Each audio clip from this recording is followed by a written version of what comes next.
Please welcome Country Manager for Southern Africa at Air France-KLM, Wilson Tauro, and Managing Director of Goldman Sachs South Africa, Wafeeq Pandey, in conversation with Skift Senior Research Analyst, Gilbert-Jones. Thank you for joining us, guys. And, in that presentation, I went very I hate this term, kind of blue sky, high level, what the potential is, what the opportunity. And what I wanted to do in this discussion was kind of get a more on the ground perspective from you guys in terms of how we can mobilize that, what some of the challenges might be, and, what we do moving forward to make sure that we're keeping that momentum. So to start off with a question for both of you. I'll start with you, Wafeeq, since you're sitting closest to me. I mentioned there a few misconceptions about travel in Africa, tourism in Africa. You'll be coming obviously from an investor perspective, or more generally, what do you see as the biggest things that the travel industry globally gets wrong about Africa? So I think probably a couple of points to reflect on there is one, and obviously sitting within an investment bank and dealing with clients globally looking at Africa, I think the one primary misconception is that this is a homogeneous market. So I think it's very different. I think if you go Cape to Cairo, there's 1.2 billion people in between there and growing. And it is ultimately, if we think about the world and we think about macro fundamental and what drives growth, it's population growth. It's productivity, and we see that ultimately through a growing workforce, enhanced urbanization across Africa, and then ultimately education levels are increasing, income levels are increasing, and structurally there's a long-term support for discretionary spend. And I think as we think through the travel sector, if you add, it's a diverse market, growing spend. And then sort of tie that back to a couple of points linked to sort of flows and how we think of tourism as an investment case is one, the key is that there's a lot of international travel, which supports foreign currency flow. So as an investor, when you actually look at the market, it's not necessarily just a local currency play, which is often the concern with Africa is you speak to an investor and it's like, if I put $1 down now, what is it worth in a few years? And as we think through modeling a tourist opportunity, ultimately there's hard currency underflows that underpin that investment. So I think that's probably bringing that back, that is a very key component. And I think the second one, looking at that, is if we think through what is happening in Africa, and some of this is probably driven by geopolitics globally, but we have AfCFTA, so there's increased commercial trade. And ultimately what follows, and we're starting to see the structural changes implemented by the government to actually support not just the commercial flow, but ultimately the people flow across Africa as well. So just to sum it up, it's not a homogeneous market. There's hard currency underflows. There is increased trade intra-Africa, and ultimately what is linked to that is we see this increased human capital flow, and ultimately there's an increased base of intra-Africa travel to ultimately support the tourist sector. Yeah, and I couldn't agree more about the Africa as a monolith thing. I've just been speaking for 15 minutes about Africa, and even in that, have to sort of be conscious of trying to describe it as a monolith. Wilson, from where you're sitting, in terms of those misconceptions and maybe some of the gaps we need to fill in terms of understanding Africa as a diverse market, what is your perspective on that? Well, first of all, good morning, everybody. And I want to give a huge shout out to the Milad Group and also to Skift for this amazing setting. I was just telling a few people that I've been here for 5 years and I've never been here on top of Table Mountain. So it was one of my motivations to fly down from Joburg. But I've been here 20 years ago. But congratulations, this is such a lovely setting.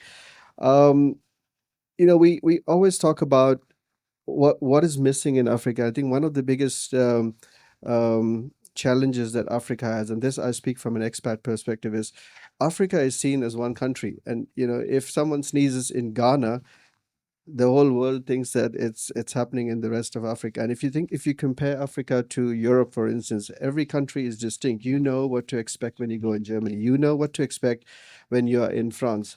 There is a clarity in terms of what's done. And I think the travel industry has not successfully manage to pass that message on is because Africa is not only about safari, and you mentioned that in your presentation. Africa is more about the diversity each of these countries offers, the culture, arts, and I think not much has been done about that.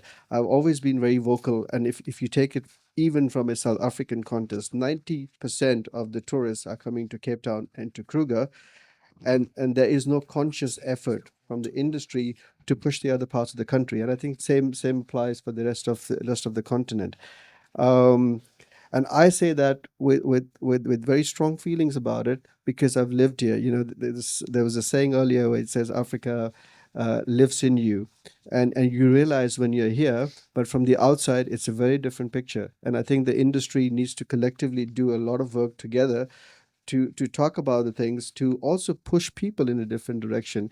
We've got some really good examples of successes in Africa. I mean, if you look at North Africa, Morocco, Tunisia, and Egypt, more than 50% of the tourists to Africa go to this region. And then, of course, you've got pockets like Kenya, Tanzania, and South Africa. But the rest of Africa, yeah, I mean, if you look at the bigger picture, 5% of the global tourists are actually flying into Africa. But if you take these pockets out, it's I mean it's a numbers where you really can count. And I think that's the bigger issue, is to say, okay, what is it that needs to be done?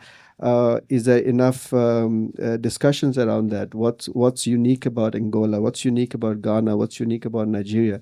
And I think those are the areas that needs a bit more attention. Yeah. Well, let's talk about those pockets actually. You know, do you have a perspective on?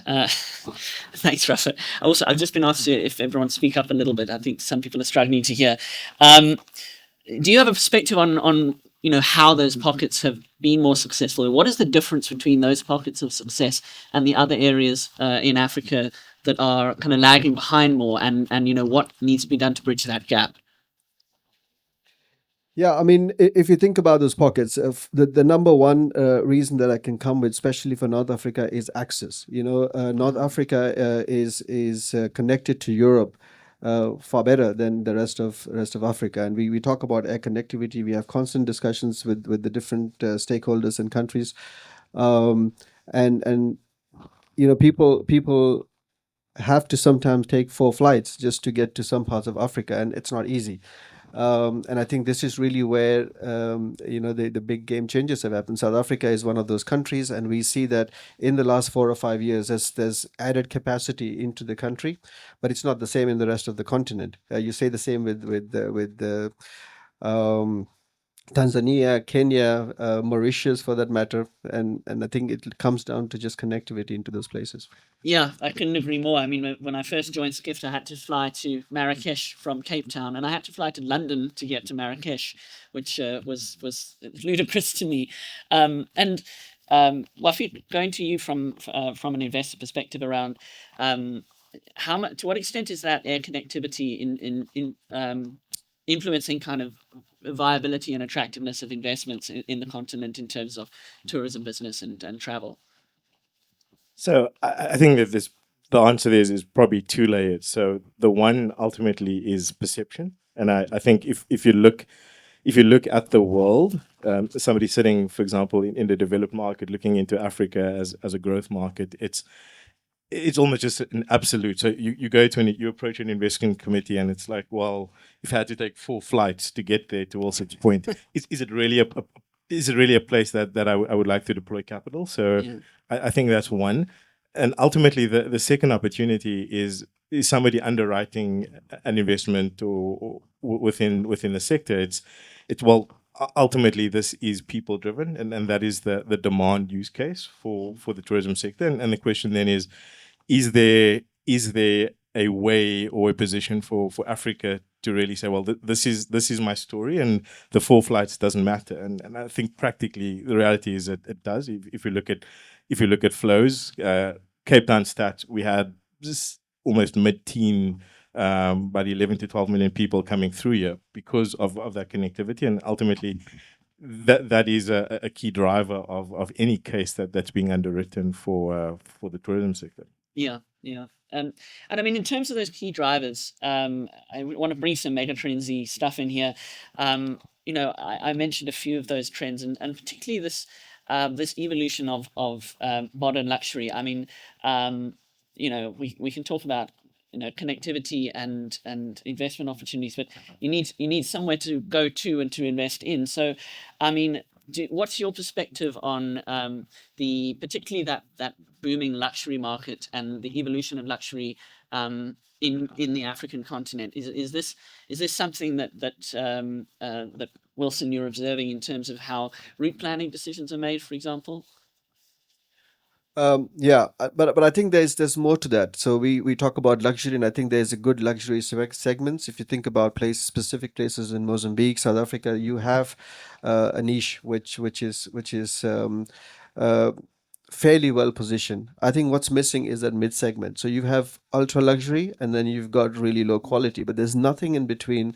If you think about the broader African context, so if you have to go to specific places in Africa, that luxury is going to cost you an arm and a leg. And if you compare that with the fact that it takes you 3 days to get there, then they are. We have to realize one thing, that we're competing with 185 countries around the world, and everybody. I mean, you've heard of countries that were never in the tourism space. For instance, the CIS states, for instance, and you look at what's happening in those spaces. The competition is not Europe or Asia, but the whole world is your competition. And if we have to position Africa, you need to offer across the spectrum, types of accommodation, whether it's high end or whether it's the entry level. But what's missing today is that mid market. I'm not talking about South Africa in specific, because I think South Africa is quite well positioned in the segment, but the rest of Africa lacks that. Yeah, we're pricing out the missing middle. Yeah. And what do you think, Wafeeq? You seeing this from where you're standing, that missing middle and that kind of polarization in terms of what we're charging people? Absolutely. I think, again, the way we typically look at it is, and it's probably more black and white for me than it is for Wilson, but sort of what is the numbers? What is the size of the addressable market that you're looking to target? And ultimately, that sort of midpoint is absolutely under penetrated and underserved on the continent at the moment. Yeah, and why? That's the question. What I'm wondering is why. And I'll just throw a hypothesis out there. Is it that with the logistical challenges of a new tourism development, is it maybe that it's only worth it if you're charging over a certain amount to some very, very ultra high net worth individuals, and that maybe it's not economically viable to bridge that missing middle currently with sort of what incentives are in place? I think, again, as we think through Africa as a position, and to get it all to work, you really need connectivity, you need political support, and you need infrastructure. And the question is ultimately, are you getting all three working to really promote one, Africa, but two, has the political buy-in, has the infrastructure requirements. We think through what needs to be done, and it's probably, at least from our vantage point, it's just unclear. So no one's actually taken the time to size the market and say, well, this is actually the opportunity that we could target. Yeah, and you brought up governments there. I remember, Wilson, we chatted about this the other day. We've got a little bit more time. What do you think? Would you like to see in terms of greater government support and kind of public-private partnership to bridge some of these gaps? Yeah, I think Cape Town is a good example of where government and private sectors work closely with each other, and we have a lot of conversation with stakeholders, and it's a tried and tested method. And then if you go back to really thinking about the access, that's one part. But visa regimes are really really tough in some of the African countries. And maybe just to give you a bit of an example, I wanted to go to Sudan a few years ago, and the embassy asked me for a letter to prove that I am actually who I am from my embassy. And I actually never thought about going back to the country. And I've traveled extensively around the world, and one of the things that I looked at last night was my travel map, and the only void that I see is Africa. I asked myself the question, not as an airline professional, but as someone uh, who loves to travel, as to why am I not flying around Africa? And I didn't have an answer for that, because I know so little. If you ask me where certain parts of Africa is, where's Benin, I cannot point it on the map. And that's not nice, because for someone who's been in the industry for 30 years, that should be at the top of my mind. But I can tell you where Switzerland is, I can tell you where New Zealand is. And I think therein itself is the issue, that the and then just digress a little bit there, but coming back to the government thing, we need to have systems in place which allows people to travel freely.